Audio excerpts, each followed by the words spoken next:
accompanied by fears of anti-Semitism and the presence of police.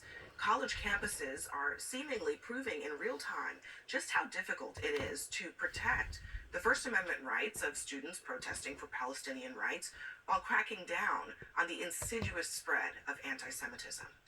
Ongoing this evening, we are witnessing dozens of police put protesters, professors, and students at NYU in handcuffs. The crowds there are refusing to move. They refuse to vacate an encampment of pitched tents near the Washington Square Park. And tonight's arrests are just the latest in an ever-escalating ladder of tensions over Israel's war in Gaza.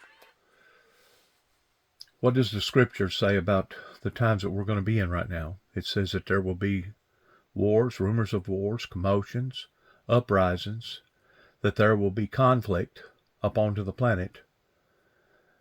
And it also talks about we will see signs up in the heavens and signs up on the earth, because they asked the Lord, Lord, what shall be the sign of your return? And he explained very thoroughly in what to expect.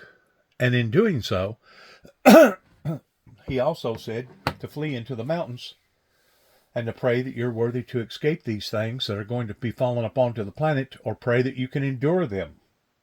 Either or. Now, the way that I understand enduring, a lot of people thinks, well, I'm young, I'm bad, I've got strong muscles, I can run 5 miles or I can do a 2K or whatever. You know, that's part of it. But the strength actually comes from within. And if we're not smart enough to unify in ourselves as a Christian society, well, then there's no doubt we're just open prey. In other words, it's open season on the Christians. And that's exactly what was going on out here at 291 Thompson Road, Sharon, Tennessee, zip code 38255. Between the year 2014 and up until 2017, when my brother died, we was basically open prey. It was hunting season on the Jacksons out here. Even though I wasn't going around messing with nobody, even though I wasn't leaving no pamphlets on nobody's cars or telling nobody nothing, personally, it was open season. I've said this before, I'll say it again. At one time, 7 people out of 10 that I would meet on the road would shoot me a bird. And I know people would say, oh, that's crazy, Juby. That's great. No, I'm telling you right now, the spirit within them knew the spirit within me, and because of it, they hate my guts. It ain't nothing that any Christian actually has to do to invade these people's space or to disrupt their lives in some sort of way. They're angry and they're lashing out. It's the very thing. Excuse me, sinuses, pollen.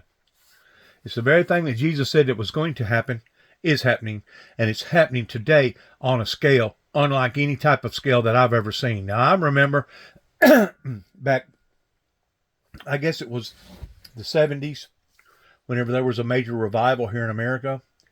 And then I remember a couple more other revivals, and then I remember the Oral Roberts revival, and then I remember the Pat Robinson revival, and then I remember the PTL revival, our movement, and then I remember the Jimmy Swaggart movement.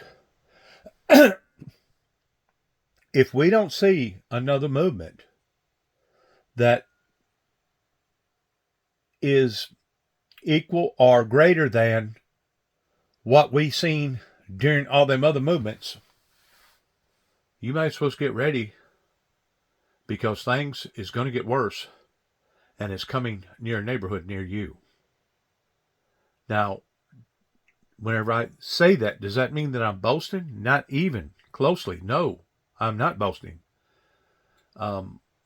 It's just the facts. We're living in a different reality since COVID has hit. And now, since these 2 major wars has broke out, one in Ukraine, one also in the Middle East, and they actually have wars also. You don't hear nothing about them hardly ever, but they have other wars going on, like civil wars, like over in Africa and down in places of South America, where basically a lot of bloodshed is happening right now. I mean, it's turbulence. it's turbulence, and it's as if the world has suddenly been turned upside down.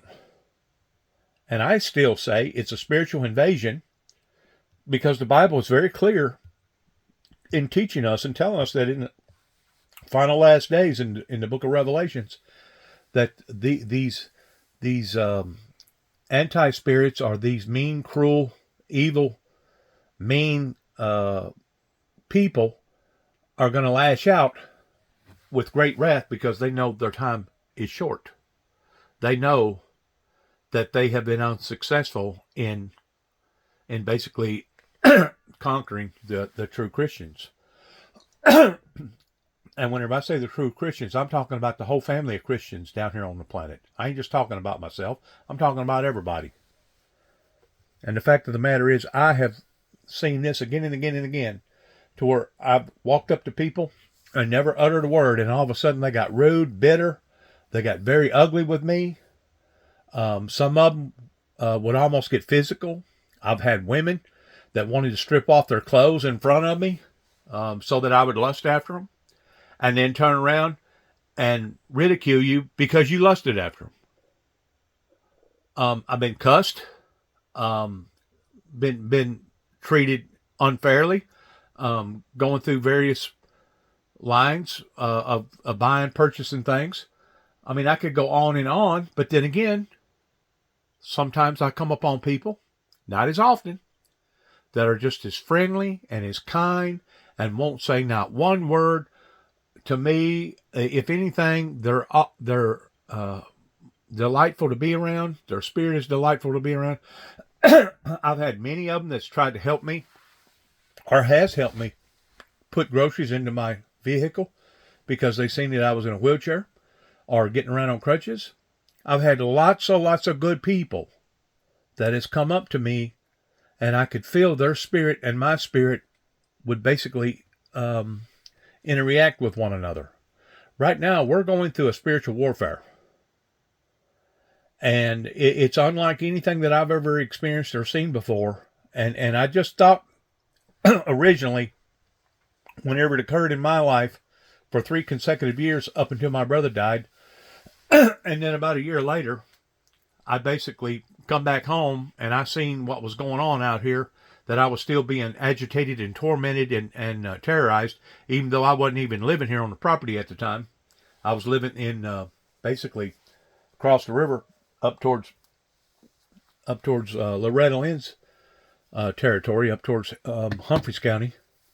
But whenever I come in and seen that I'd been vandalized the way that I was vandalized, and that people were still coming by here and cussing and carrying on and acting very disrespectful, that's basically whenever I looked up into the heavens and I said, God, this is your battle.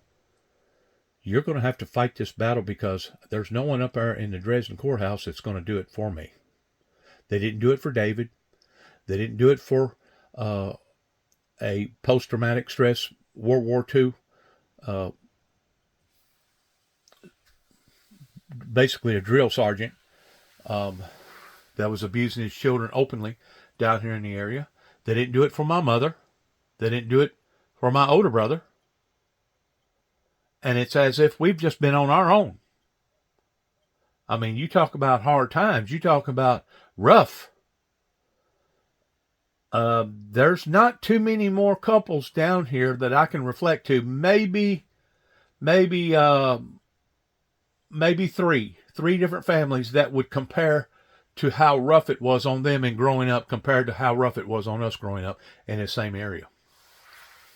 And I mean rough. I'm talking about whenever you was a 7-8-year-old kid, you got treated like a grown man.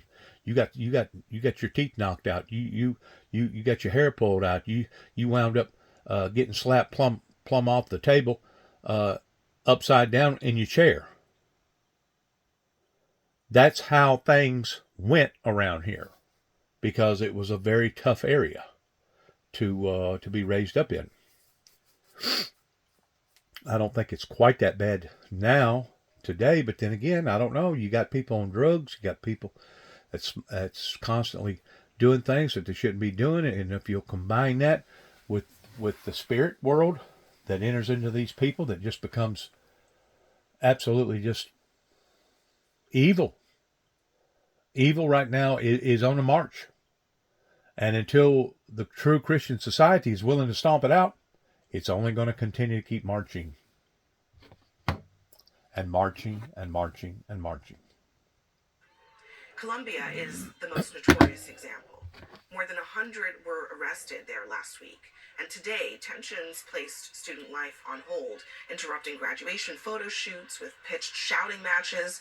Classes were held remotely. Students were encouraged to stay home. Colombia and last 9 other schools have staged Gaza solidarity camps. That, in and of itself, is not actually the problem here. The problem is the people who are in those encampments, some of them, or infiltrating them, who believe reprehensible and unconscionable things. Just take a listen.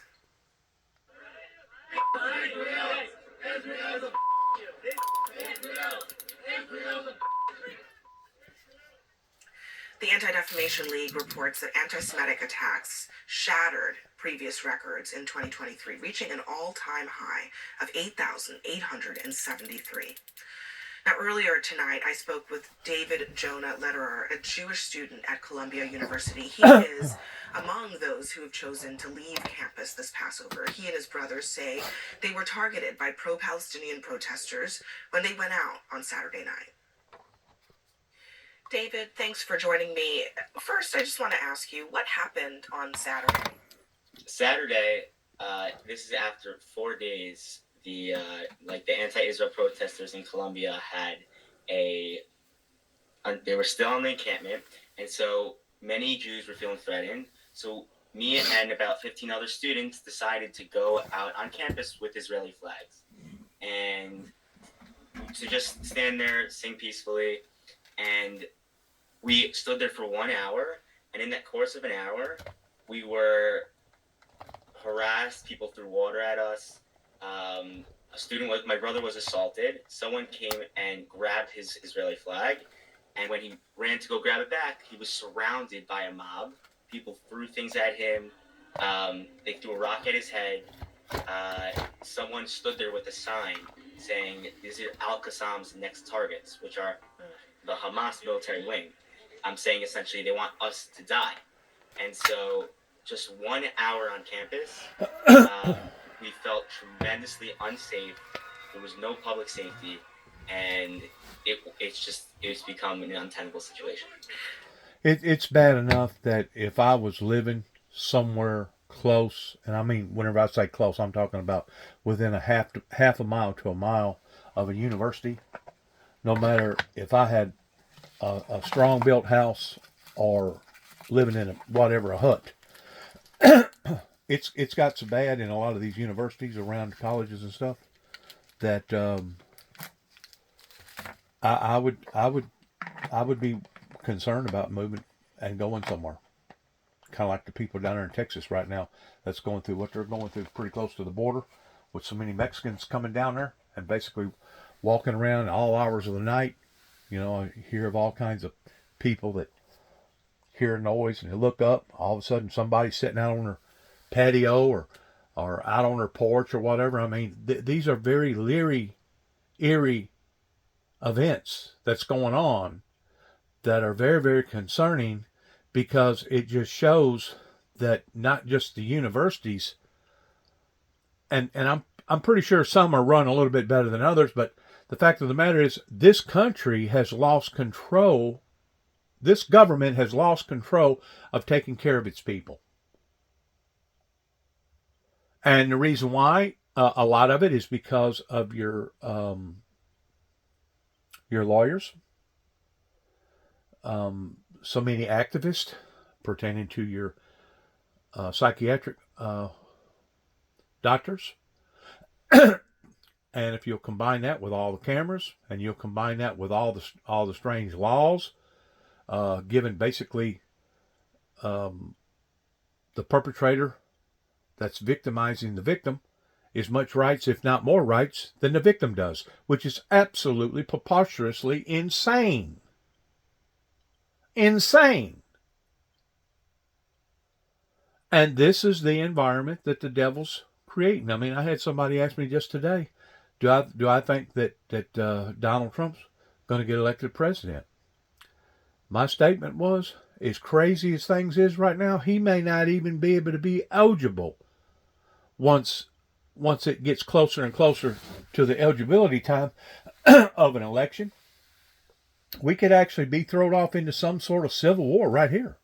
I mean, whenever New York City is having to put out extra security to monitor their subway system, and basically Texas is on a all points, whatever you call it, regarding various law enforcement agencies coming down there and helping them with the border, we're under a siege. And I've been saying this now, give or take, for probably about 4 years. Even whenever President Trump was president, with seeing all the mass amounts of people coming from the south across the border illegally, that we was under siege. But once more, I was overlooked.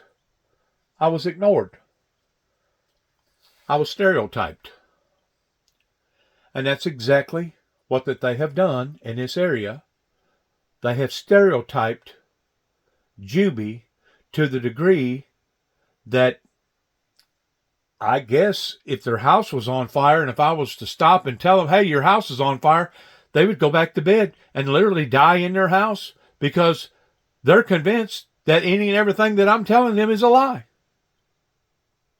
Whenever you have a society that is this turned upside down towards calling right wrong and wrong right, you're in a very dangerous zone right now.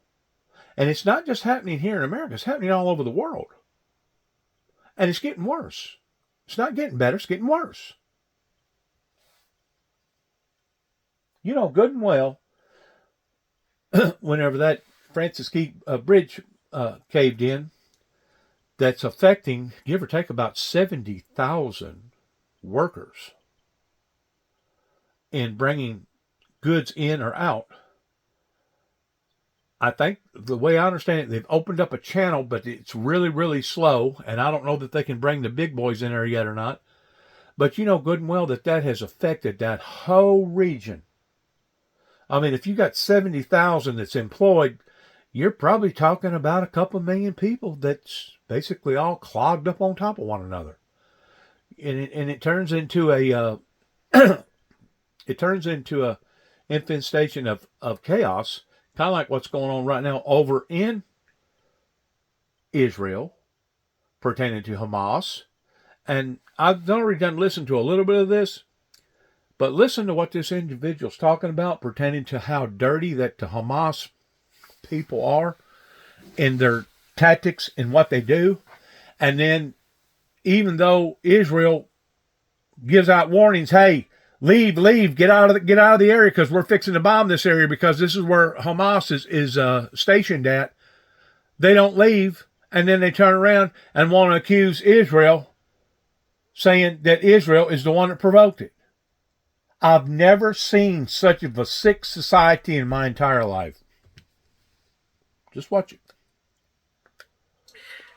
You just mentioned that before you even went out there, you said you felt threatened. Did something happen? What made you feel threatened? Yeah, so a lot of people are portraying these protests as anti-war protests. I think that's been the largest injustice of like the coverage of what's going on, because they openly support Hamas. We've been saying this for 6 months now, that the protesters on campus have signs supporting Hamas. They've been calling for intifadas with very violent rhetoric, saying we don't want no two states, we want all of it. But the worst part was that over the last 6 days, that fully masked individuals, fully covering their faces, were sneaking onto campus, and you could tell they were agitators, and it's just been we can tell it's been a very unsafe situation, and the university's lost control. Those masked agitators, as you describe them, do you believe that those people were not students, that they were not affiliated with Columbia? Because that's been the response from some of the pro-Palestinian protesters, which is that they believe that they are being falsely accused of these things when this is being done by people who are not even within the Columbia community. What do you think? Yeah, so we know for sure that there are students who, like some students who harassed my brother, for example, or people who splashed water on us, they were students. But like we can't confirm, we have no idea whether or not the person who threw a rock at his head, right, the more aggressive or violent individuals, are students or not, because everyone's fully masked. And it just goes to show and indicate the problem of what's going on campus. Of you have it, they closed the campus to non-students officially, but now they're claiming that we brought in non-students who are aggressive and agitators, and it's not the students who are creating the problem. But when we asked President Shafiq then to bring in the police to make sure that we're safe on campus, she refuses to do so. I'm just wondering, I mean, you mentioned Columbia's president. Do you think that she should resign, as some Republicans in Congress have asked for? I'll say it doesn't necessarily matter who's in the seat of power. It just matters that they enact the correct policies and ensure the safety of their students. So, for example, I'll commend President Shafiq for taking a strong stance Thursday in which she arrested many of the students who erected those tents trying to bring a sense of control. But there was just ever since then, they've totally given up on any control of the campus. There's been a tremendous amount of violence and anti-Semitic hatred and slurs. When people are yelling at us on campus, go back to Poland, right? It can't be confused with anti-Zionism, right? That's just straight anti-Semitism. And so we just want the policies, because it doesn't matter. Even if President Shafiq resigns and another president comes in, they may not change how they engage with any of this. And David, just real quick, because just today, some of the faculty at Columbia actually staged a walkout. They were Once more, whenever you have all these laws that actually protects the troublemakers more than the victims, and you got all these cameras, I don't know that there would be even an astronomical amount of money that would convince me that I need to be a cop right now. Matter of fact, I don't even know that I would want to have anything to do with the system pertaining to either being a lawyer or a probation officer or a counselor or a CO, somebody basically guarding a gate. I don't know that I would want to have any of that right now, because it has flipped. And what has flipped it? The beast. The beast has flipped it. Now you may be asking, well, what's the beast? Who's the beast? The beast is the new enterprise that has come into existence for the past 10, 12, 15 years, that's now basically your telephone. Because if you look at people while they're walking and their heads down, it's almost like they're bowing. They're bowing to their God. They're bowing to the services that they're paying attention to. They're in a form of a bow, which a form of a bow is in the form of a prayer. It talks about they who did not worship the beast, or those who didn't take the beast's number, will basically be pushed out to the side to the degree that they will either be killed immediately, or they'll just have to starve it out, because they're no longer associating themselves with the beast. They didn't take the beast's number. They didn't bow down to the beast. That's my interpretation of the beast. Now, there's other people out there that may believe that the beast is something else.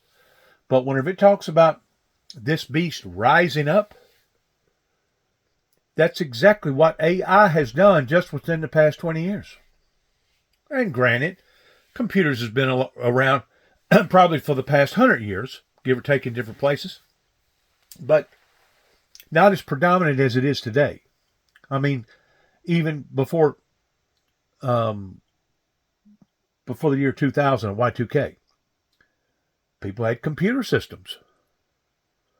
But did you know that was another sham in telling everybody that the computer systems was going to shut down if you didn't go out and buy new hardware to put in your computer system?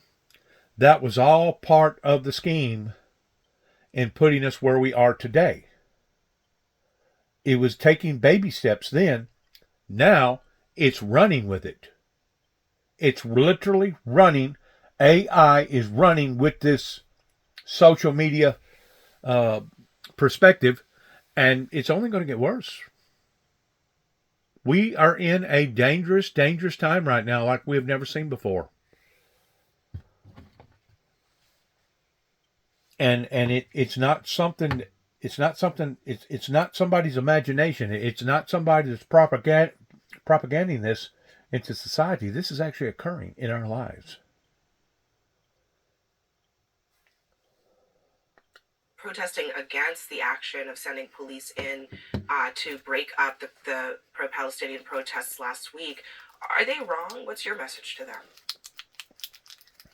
My message is, where were you when the Jewish students were being harassed and anti-Semitic slurs are being shouted at us left and right, where the Orthodox rabbi had to say that we shouldn't stay on campus for Passover?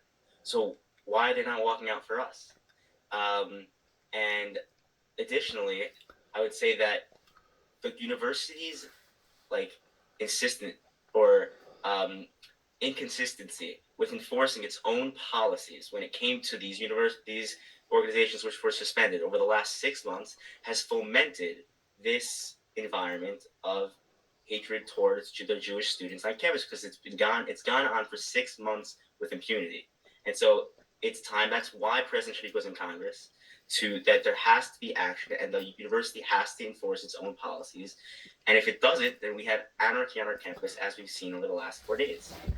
All right, David Jonah, letterer, thank you very much for joining us. Thank you for having me.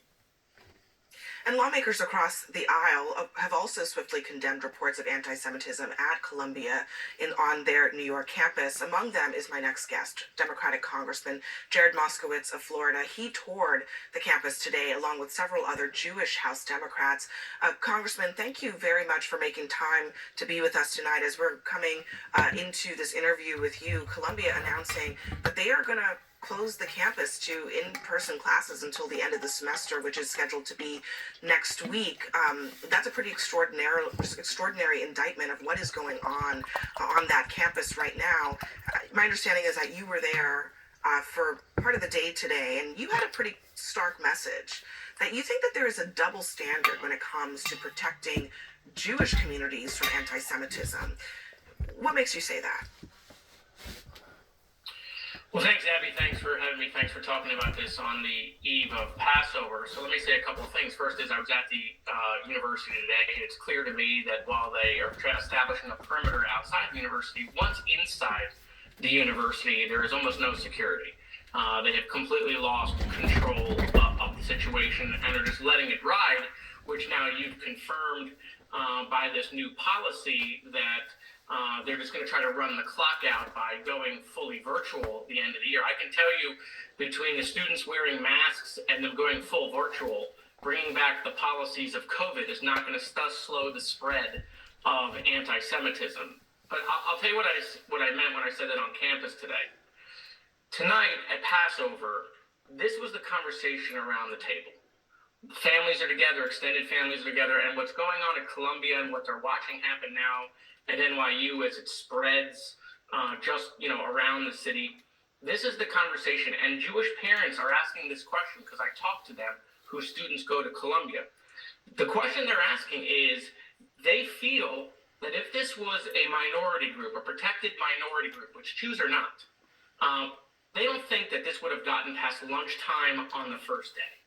But for Jews, because we don't fit in this box, even though there's only 15 million of us, in the country, at the end of the day, we're looked at as differently. And that's why universities have struggled with this. Because yes, while there is protected speech, free speech, hate speech is not protected. And we are well into the realm of hate speech, right? I mean, let's just look at what's happening. We were mad years ago when we saw Charlottesville and Jews will not replace us, and Donald Trump saying good people on both sides, or Mexicans or rapists, right? But somehow we don't have the same anger of go back to Poland. My grandfather's entire family was killed in Poland. He was the sole survivor, right? All Zionists should be killed. Bomb Tel Aviv. I know the people saying this aren't, white Aryan males with tiki torches, but they have the same message. These students that are participating in this, and it's not all of them, but the students that are allowing this to go on with the Hamas flags, letting these people onto campus, the professors that are participating in this, it's the same message, which is Jews are not welcome. Yeah, I mean, I think you raised such an important point, which is maybe it's not everyone, but if there are some people in the ranks doing that, should they be expelled? Should there be a willingness to do that? I wonder what you think about the university's leadership in this moment. Do you think, as some of your Republican colleagues do, that the Columbia president should actually resign as a result of how this has been handled? Well, I mean, listen, I don't like guilt by association, but if I was participating in a protest and I was trying to do it peacefully, right, and my ceasefire now protest became a bomb Tel Aviv protest, maybe I would leave.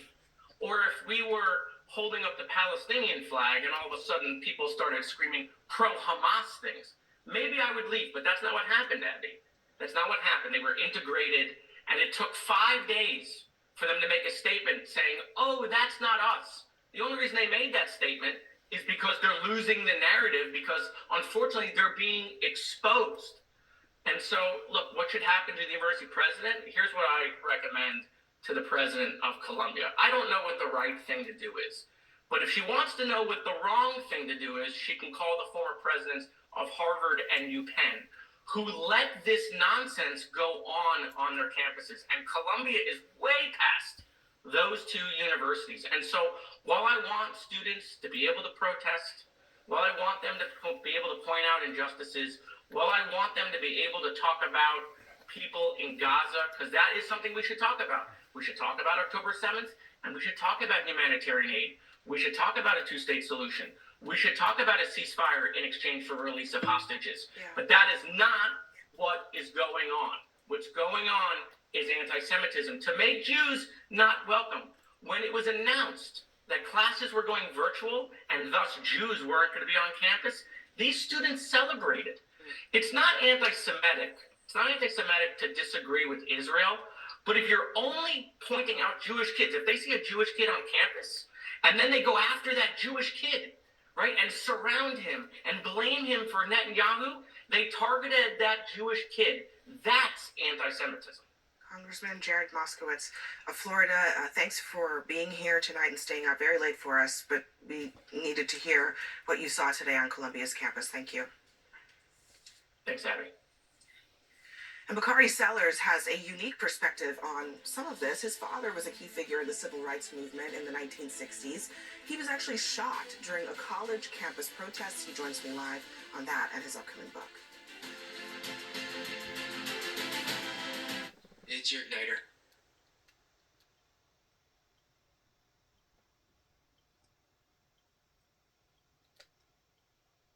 In the studio. News from CNN than any other news source.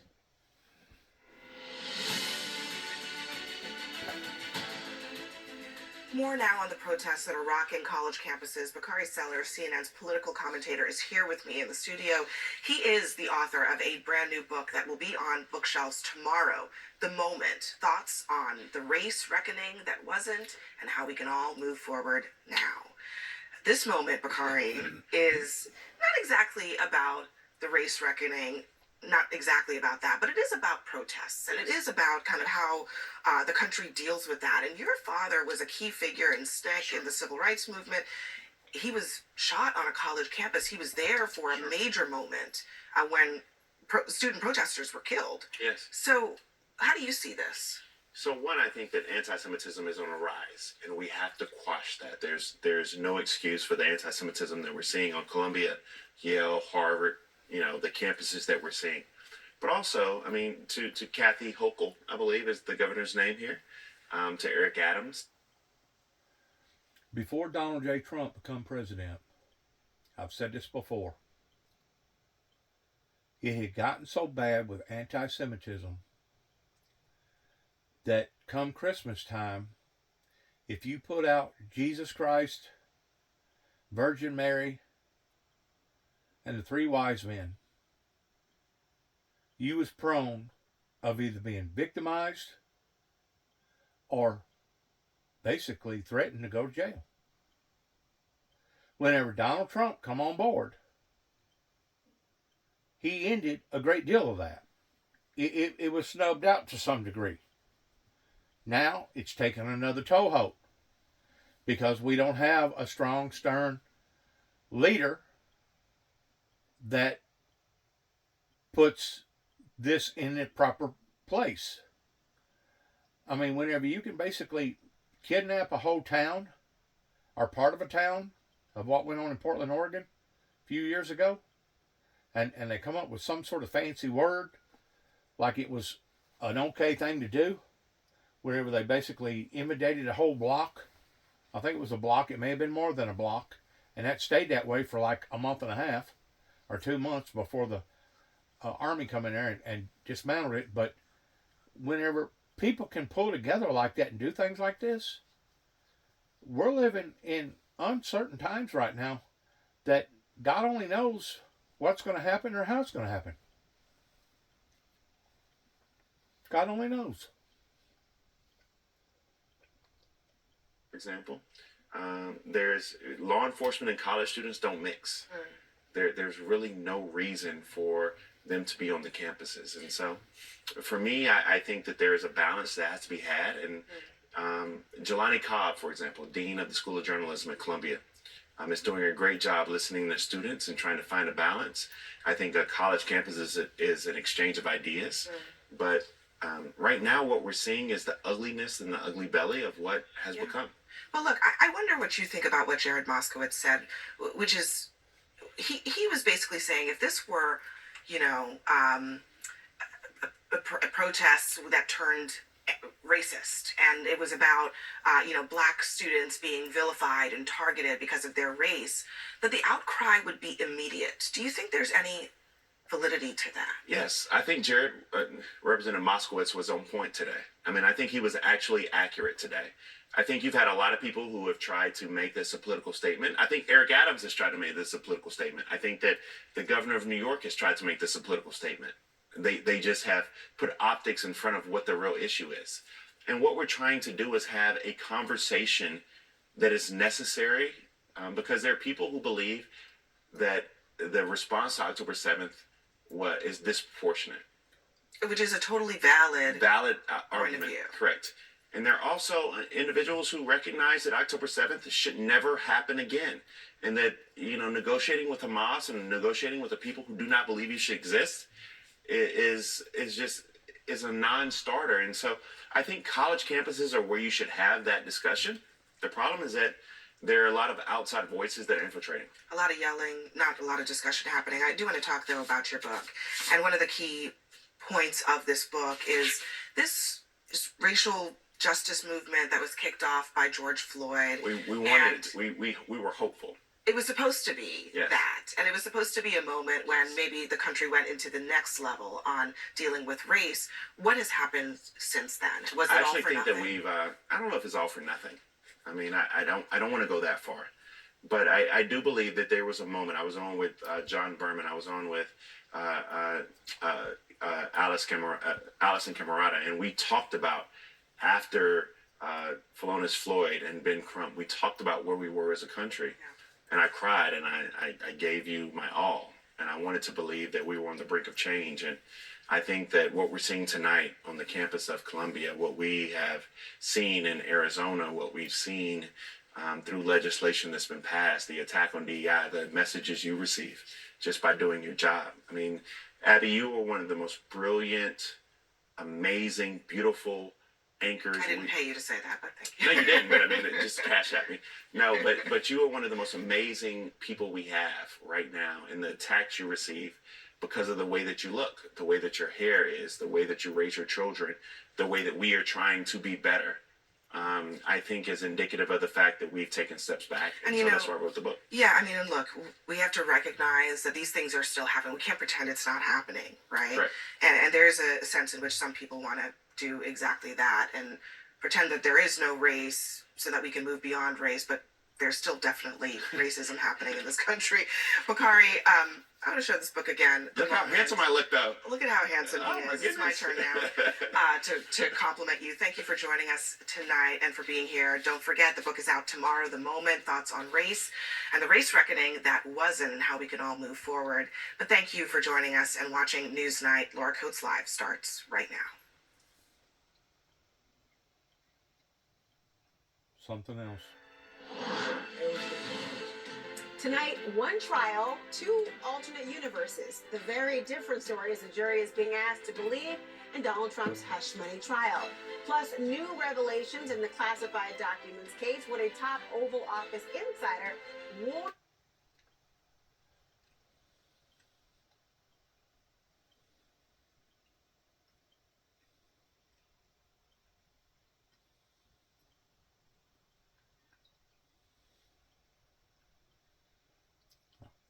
I think it's all being created as a smokescreen, a diversion, taking our minds off of where we should be thinking about the enemy's planning and what he's trying to do next. To bring the NYPD and Let's back up. This is over the same case, I think.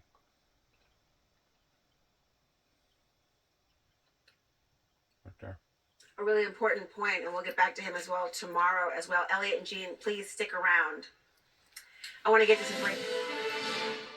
some breaking news right now. Protests tonight at universities across the country over Israel's war against Hamas, including at one in the heart of New York City, where arrests have been made outside of New York University. I want to bring in CNN's Shimon Prokupes in New York. Shimon, what are you saying? I hear the chants behind you. What are they saying and what's happening? Yeah. I mean, Laura, the protests have been going on here for most of the night. I'm standing outside the business school here in the West Village in Manhattan at NYU, and you can see there's this standoff between the NYPD and protesters.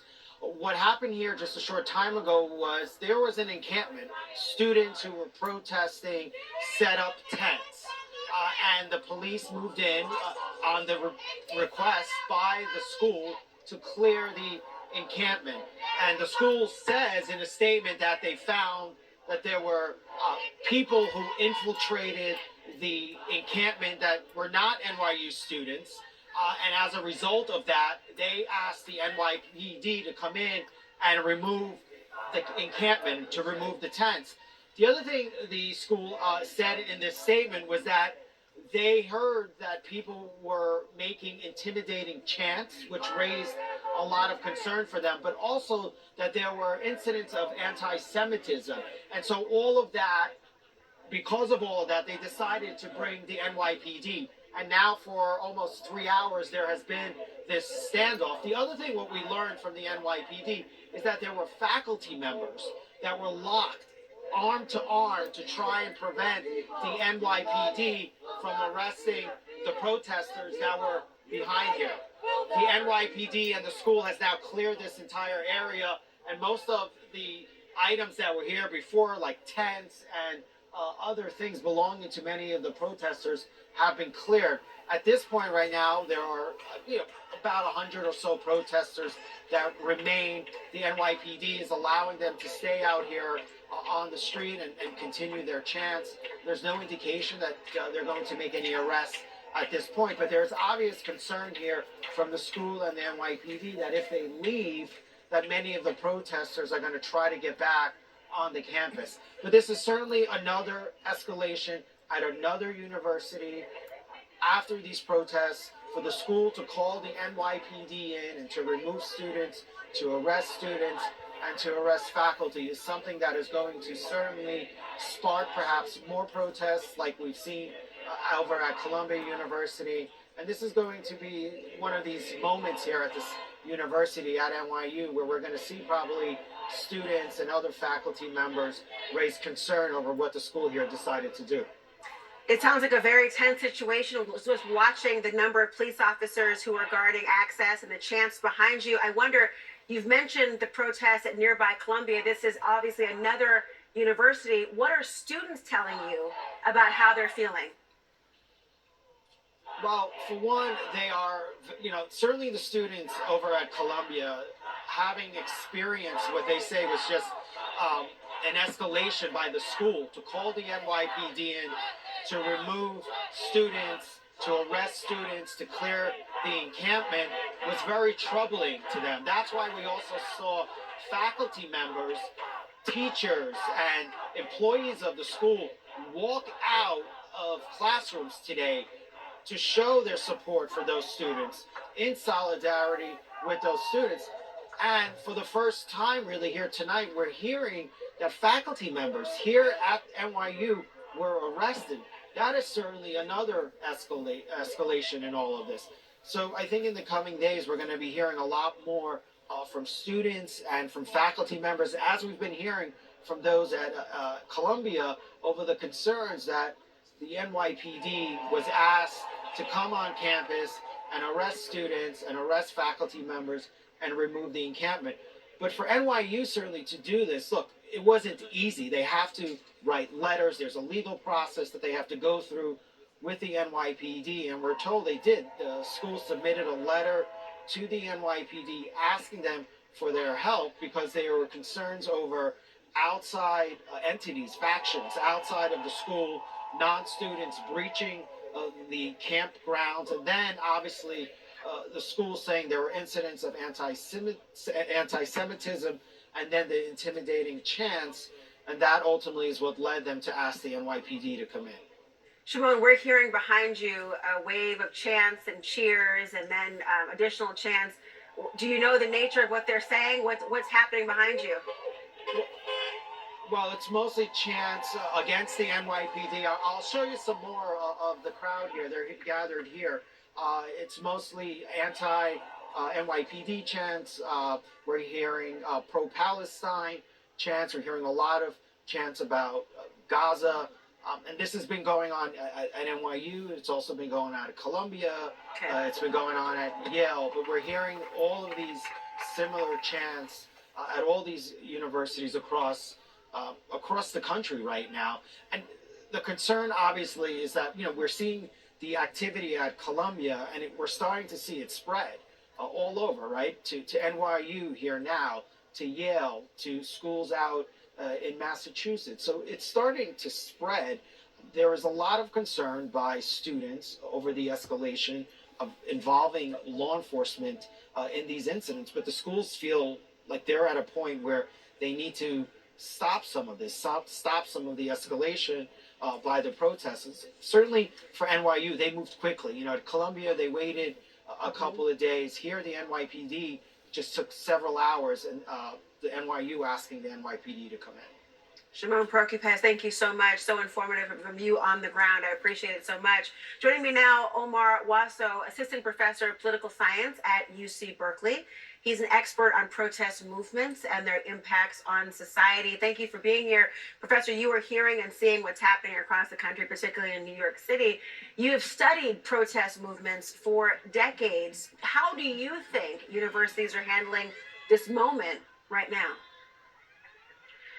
One of the interesting dilemmas for both protesters and for authorities is that there's this balancing act, and that you want, if you're a protester, to draw attention to your cause, and that can often benefit, ironically, from authorities escalating. And for the authorities, they want to try and maintain order, but these kinds of escalations, Columbia bringing in police for the first time in 50 years, draws more attention to the issue. And in many cases, what the evidence I found in the 1960s, these kinds of escalations by authorities often produce more sympathy for the protesters.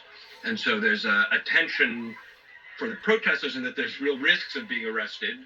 And there's also these real risks for the police and for the universities for dialing up repression, in that they become the focus of national media. We're watching some movement on the screen. I'm not sure you can see, but it appears to be some movement of people coming down from earlier today, coming around the area. And so we're seeing not only our live shot, but also what's happened throughout the course of the evening for the audience's perspective of this as well. Columbia says that it will have a remote option for students for the remainder of the year, not the rest of the week, the remainder of the school year. What is your reaction to that? I mean, I think it seems excessive, given that so far these protests have been largely peaceful and, as best as I can tell, not especially disruptive. They are obviously taking over, they have the sort of Occupy Wall Street style, taking over a particular part of campus, but that doesn't prevent people from going to classrooms. There certainly are these concerns about anti-Semitism, but what I hear more is people talking about a fear on campus, and the actual incidents are much more what's happening in the Columbia case off campus. And so it seems like an effort to try and manage a situation, but as a professor, I want to be in the classroom with my students and sort of pushing people to Zoom, or at least making it something that the professor could decide individually. Forcing professors to do that, forcing students to do that seems more like an effort to manage than to kind of engage with what's going on. We often hear, I know we don't have much time, we often hear about schools as the marketplace of ideas, where people are looking to have individual students learn the guardrails of their own minds and what they believe about an issue, and protest can certainly come up with that. But there is a moment when protest turns from an exploration of one's views and a description of them to one that can be violent, where university could have that balance shift in the other direction. Are you seeing that pendulum shift here? I've not, so far I've been following these quite closely, and I have not heard of any significant violence. In the 1960s, the kinds of things we were looking for were significant injury, death, arson. There's nothing like that, as best as has been reported. Should they wait for that? Is there a level of proactivity you'd expect from university? Well, if a protest is peaceful, then I would expect it to that's a kind of free expression. So I would expect that the university should be pretty hands off until there's a significant disruption of life on campus, or there's some other kind of escalation, and that really, if it is interfering with the functioning of the university, then absolutely there's a reason to stop that. But otherwise, it's a form of expression. Really important to get your expertise. We'll continue to rely on it, of course, of all your studies of protest movements over time. Omar Wasso, thank you so much. Thank you for having me. Coming up, the first witness to take the stand in Trump's trial. We're going to dig into David Pecker's relationship with one Donald Trump, and we'll answer your questions about the trial. The power that starts that decline toward authoritarianism here at home. And it certainly sends the wrong message to countries around the world, where we're seeing populists take control of democratic countries and then change the rules to try to entrench themselves and act as authoritarians. We didn't want a king. That's why we didn't appoint a king.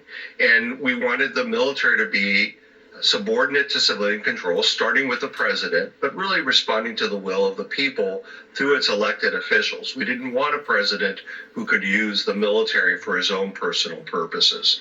There's an argument that's been made by some that the president, needs to be able to take bold action and not be afraid of prosecution. And we just think that argument just doesn't make any sense in this context.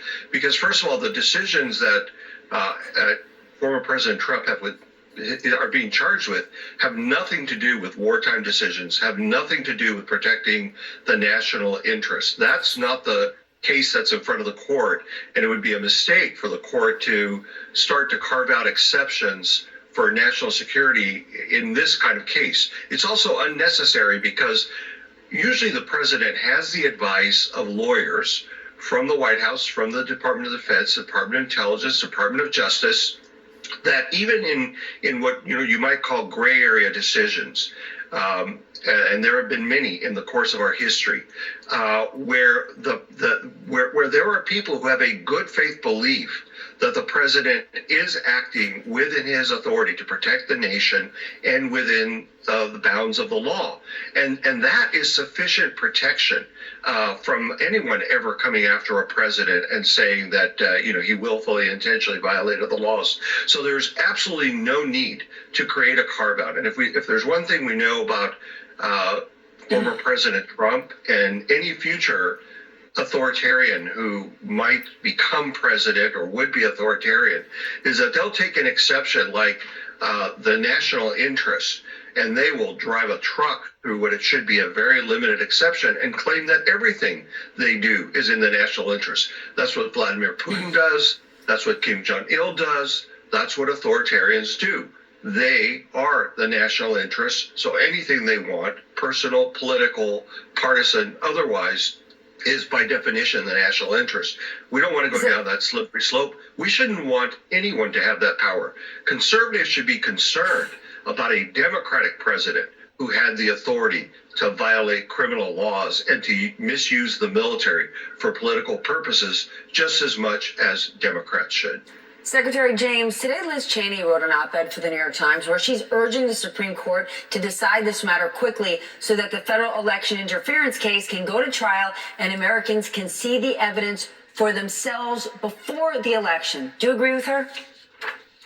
I absolutely do. I have nothing but the greatest respect for Liz Cheney. She stuck her neck out big time while she was a member of Congress. She ultimately paid the ultimate political price for doing so. But to the extent that the Supreme Court can make a decision, do it decisively so that it is no longer in question. I mean, frankly, as an American, I never dreamed that such a matter would be in question. As you heard Secretary Caldera say earlier, the principle of no one is above the law in the United States is certainly one that I always grew up with, one that I continue to believe in. So for the Supreme Court to act quickly and decisively is essential. So I couldn't agree more with Congresswoman Cheney. All right. Secretaries James, Mavis, Caldera, thank you all for being here tonight. I appreciate it.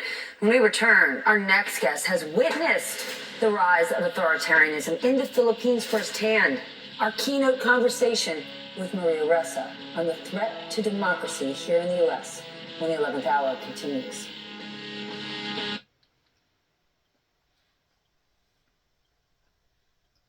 Lago classified documents case revealing that Trump's co-defendant was told that he would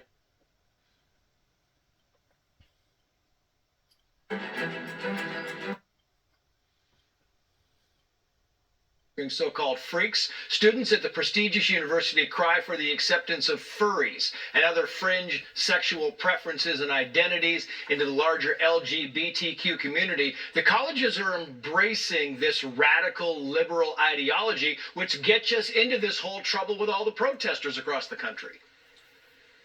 Well, that's exactly right. We have to crack down on this radical ideology on college campuses. We have got to get back to the business of learning and academics. And what we're fostering now is anti-American hate that is meant to tear this country apart. We've got to go back to understanding about American greatness, what makes this country great. Our college campuses have been fomenting terrorism and anti-Semitism. It is time for that to stop and get back to the business of teaching about American history and teaching kids ready to be able to get a job. That's what we really need is kids to be prepared for the workforce. Right. Yeah. Superintendent Ryan Walters, Jason Rance, thank you both. First up in tonight's viral videos, watch this Florida man capture an 8-foot alligator that was disturbing the peace in downtown Jacksonville. The man who caught the gator is an MMA fighter. His name is Mike Dragich, and you can see he didn't have any tools or weapons on him, but he was able to wrangle the gator with just his bare hands. Dragich said this is one of his wildest catches yet. Taylor Swift just released a music video for the lead single of her new album, The Tortured Poets Department, and that video inspired one viral dog to create his own version of the music video with another puppy pal. And if you have a viral video to share like that, share it with us at Trace Gallagher or at Fox News Night on social media. Coming up, would you rather take a dip in the pool or a swim in the ocean? Was it Bill Murray that said the pool or the pond? The beach or the pool on your vacation, the nightcap is next, and I can't wait to hear what you guys are thinking about this. We're coming right back.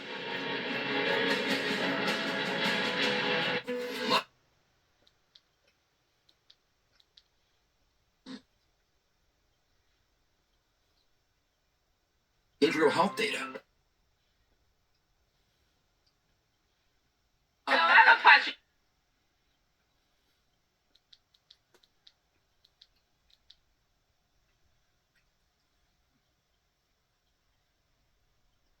Give them your zip code. Choose the plan with the benefit. 2,800 megahertz. So 6,000 megahertz freed up from 2017 through 2020. And the Biden administration only plans to study a fraction of that. So I think this is one where we need to turn things around because we're falling behind. Right now, the U.S. ranks 13th out of 15 leading markets when it comes to the availability of licensed mid-band spectrum. On average, we trail other countries by about 400 megahertz of spectrum, and we trail China in particularly about 710 megahertz of spectrum.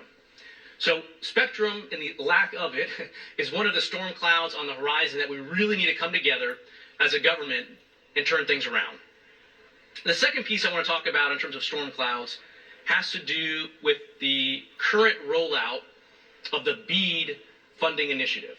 And so as all of you are familiar, this plan is run out of the Commerce Department. And the idea is to make sure that every single American has access to high-speed internet services. But we're already starting to see some issues there. When Congress passed the law that authorized BEAD and funded BEAD, they made a very important decision, which was to proceed on a technology-neutral basis, to allow a range of technologies to compete. In doing so, I think is vital to achieving the goal of connecting every American. But the Commerce Department along the way has made some policy cuts that has artificially raised the cost of connecting Americans. You can see it in this very heavy thumb that they've put on the scale for fiber. You can see it in some other decisions as well that have ended up raising costs, including union preferences for government-run networks. And so while we have clearly set the goal and allocated enough funding to get the job done of connecting all Americans, the policy cuts are holding us back. In fact, you're already starting to see some evidence of that. A number of states have recently raised their hand and indicated that the amount of money they're going to get from BEAD is not going to be enough to connect all unserved locations in their states. This includes places like California, New Mexico, and Minnesota. And this is concerning because with the right policy cuts in place, BEAD was poised to get the job done. So that's concerning to me. But again, there's still time to correct course there. As the Commerce Department is looking at some of the state applications for using BEAD dollars, we need to move in a tech-neutral way, and that includes leaving room, at least in some cases, for fixed wireless and other technology to get the job done. Fixed wireless, in many cases, can connect Americans on pennies on the dollar, where fiber could be 6x, 12x, 18x the cost, and it can do so on a much more compressed timeline as compared to fiber. We still need to fund a tremendous amount of fiber build. It should be the lion's share of what we do with BEAD, but we need to leave room for fixed wireless, or we're going to end up in this situation where we run out of money before we get the job done. And that would be a failure. Stepping back more broadly, I want to talk in this sort of third and mercifully for you all, last piece of my remarks today, and share with you a bit more about my regulatory philosophy in general. You know, one of the things I've seen in this job and in tech policy debates in DC over the years is that people tend to move very quickly into polar opposite corners. On the one hand, you have a group of people that will say any amount of regulation at all is too much. On the other hand, you'll have a whole set that I don't think have ever found a regulation that they don't love. I think people reflexively sort of go into those corners. As I've approached this job, I've tried to take a different approach. I'm guided by a number of overarching policy considerations. One is looking for market power, looking for abuse of market power, looking for national security issues, looking for disability access issues. These are some of the points that I look at to help guide me when we ultimately make the decision charged to us by Congress of making decisions that are in the public interest. And so I've come out different ways. I've agreed with my colleagues on the FCC that are in the majority that we should go beyond, for instance, the voluntary wireless resiliency efforts that were put in place by the Wheeler FCC and impose new rules that help promote wireless resiliency. I've agreed with my colleagues in the majority that we should adopt new rules to help bring more competition to apartment buildings where cable providers and other providers in some circumstances have been locking up markets in a way that operated in an anti-competitive way. I've obviously always also pushed back pretty sternly when I think that my colleagues have gone too far with regulation. You can see that with my dissents on digital equity. You can see it with my dissents and probably future dissent on Title II regulation as well. But that's how I try to approach these issues. And I want to talk about that through the lens of two last issues. One is the censorship that we've seen taking place by social media companies. And this is an area where I agree with Tim Wu and others. Social media companies have articulated this view that their decisions to discriminate or to censor against Americans when they participate in the modern day town square is beyond the reach of the government due to the First Amendment. And I recently joined with my commission colleague, Commissioner Symington, and we laid out our views in a law review article in Yale Law Journal that explained how the government can, entirely consistent with the First Amendment, put some guardrails in place to address the censorship that's taking place by big tech. And finally, one last issue that I want to talk about that I think has pretty serious anti-competitive implications. You know, I started with these remarks talking about the competition that we're seeing in the areas directly regulated by the FCC, the mobile wireless space and telecommunications more generally. But increasingly, all of that competition is winnowing down to a single choke point. And it's Apple. Apple, with their control over the operating system, software, coupled with their control over hardware, is creating a walled garden that is having very anti-competitive impacts on the telecom space and adjacent spaces more generally. It's an area where I know the Department of Justice and competition authorities are looking, but I also think it's an area where the FCC has a role to play as well. One feature of that walled garden that Apple has is something that people shorthand refer to as blue message, green message. And what happens there is when you are on an iPhone, they are necessarily degrading the text messaging service, whether it's sharing of photos between iMessage and an Android user, the photo quality is degraded.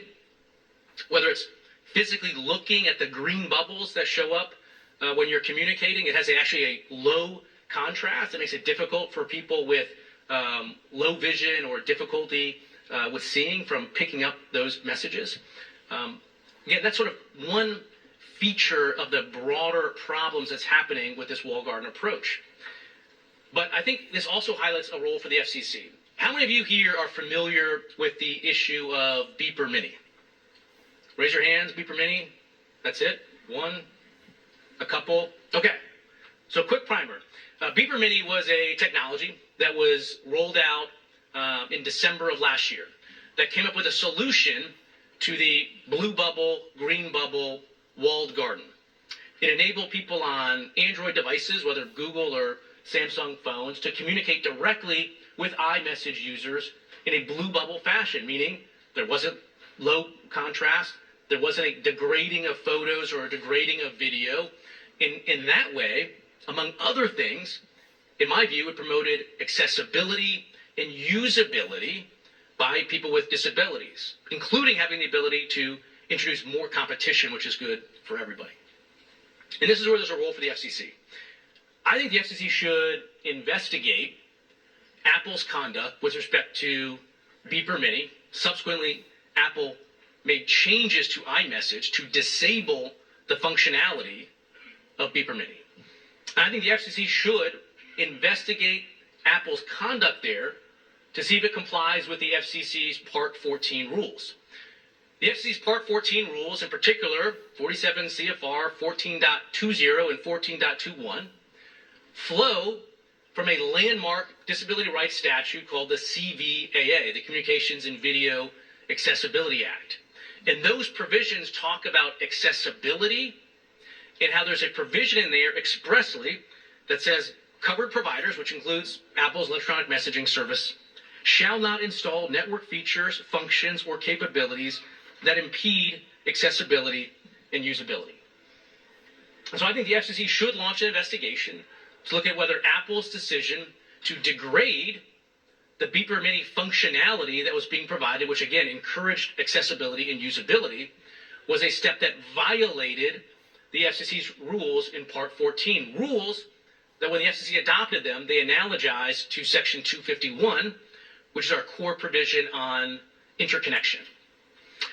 And I think this is one, again, sort of small example of the broader negative consequences that come from Apple maintaining and perpetuating a walled garden approach to technology. But we're not just seeing it here. There's a potential to see it in the future as well, whether it's with AI as those technologies continue to roll out, or AR or VR. I think there are potentially negative consequences if Apple perpetuates a world in which it treats its own proprietary technologies one way and degrades the performance of competitive ones. So again, I think some of the broader competitive effects here are one that the DOJ should look at, that the FTC should look at, including potentially structural remedies. But there's a role for the FCC as well, whether again it's looking broadly at the negative impacts that come from Apple being a choke point that can impact competition in our space.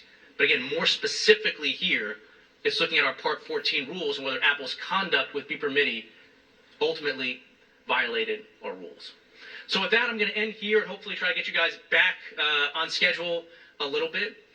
But again, I think there's more that we need to do to continue to encourage robust competition at the ISP level. But at the main, the biggest threat to openness and to competition in the internet ecosystem right now is not taking place at the ISP level. It's taking place at the edge. And I think this is an important conference to bring different people together to talk and look at these issues. So thank you so much for having me. Hopefully it won't be another 5 years before I'm back. Thanks so much.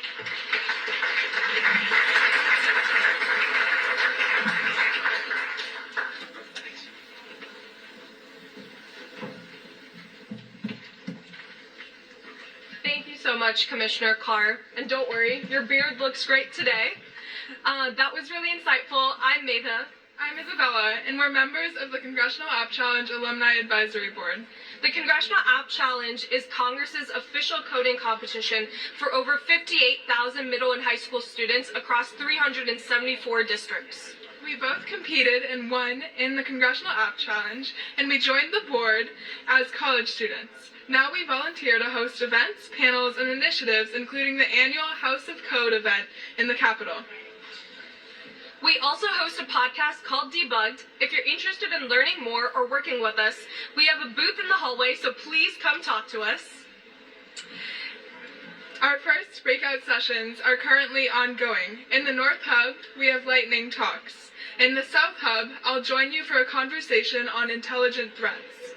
In the Central Hub, we have AI at Work, and stay here in the forum for navigating the digital playground session.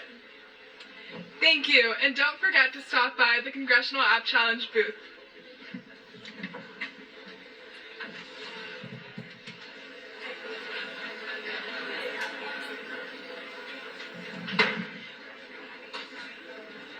So the next breakout session in this room will be the Youth Online Safety Panel, but there are other breakout sessions going on in the Central Hub, the South Hub, and the Lightning Talks in the North Hub. So if you're here for online safety, you're in the right place.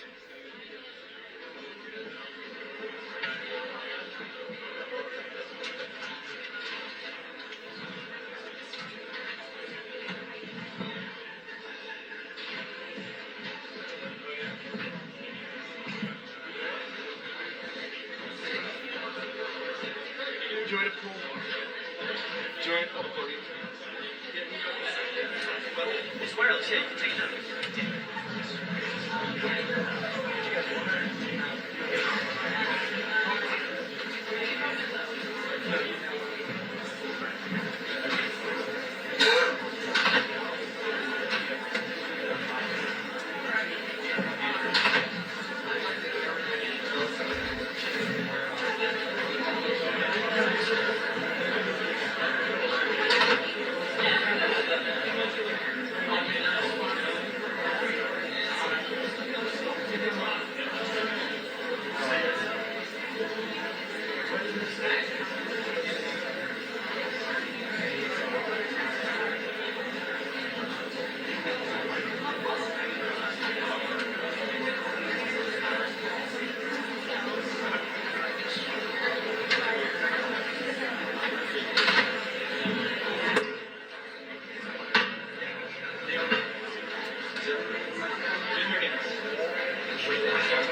Good morning.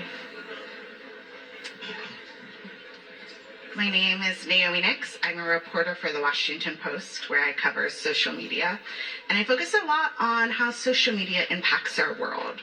And lately, that's meant covering this larger conversation that we've been having among parents, among activists, among regulators about whether our youth are really safe online and how tech companies can bolster their safeguards to protect our kids. We've had this U.S. Surgeon General warn that, our teenagers are in a mental health crisis, and that might be partially to blame because of the time they spent on social media. Dozens of state attorneys generals are suing Meta, alleging the company is compromising their mental health. And just last month, we had the Senate Judiciary Committee grilled some of our biggest tech CEOs about how they're protecting kids online. It's clear that there might be a problem here. I think it's less clear what the right solution is. There's a lot of disagreement about that. I expect we'll hear some disagreement about that this morning. But here to sort of dive into some of those tricky questions about how we protect youth while preserving freedom of speech and privacy. We have an esteemed panel of guests. I'll briefly introduce them, and then I'll ask them to introduce themselves at length. So we have John Carr. He is the Secretary of the UK Children's Charity Coalition on Internet Society. We have Haley Hinkle. She's a policy counsel for Fair Play. We have Maureen Flatley. She is a Stop Child Predators advisor. And then we have Daniel Castro. He's the Vice President of the Information Technology and Innovation Foundation. So why don't we just start? I'll have you introduce yourselves briefly and talk a little bit about what your organization does. John, you want to start? Okay, yeah. So I'm a Brit, as you might have gathered from my accent. And I'm very glad to be here, see many old familiar faces, particularly my old friend Rick Lane is there. I was very distressed, however, because the 49ers recently acquired and became the owners of my football team in England, Leeds United. So I'm beginning to worry about the knock-on effects of last night. So if anybody's got any tips or clues, please see me at the break and let me know. So I work with, I'm advised to the British government, I've advised the Council of Europe and the United Nations, various bits of the United Nations, but above all children's organisations in the UK with a particular focus on digital technologies. Morning all, my name is Haley. I want to say policy counsel at Fair Play. We are a good luck to all of us and marketing watchdog in this 21st focused century. On the ways in which big tech's business model and the excessive screen time it encourages impact kids' healthy development. And we'll get back with you a little later. I have spent the last almost 40 years engaged in oversight and government reform of issues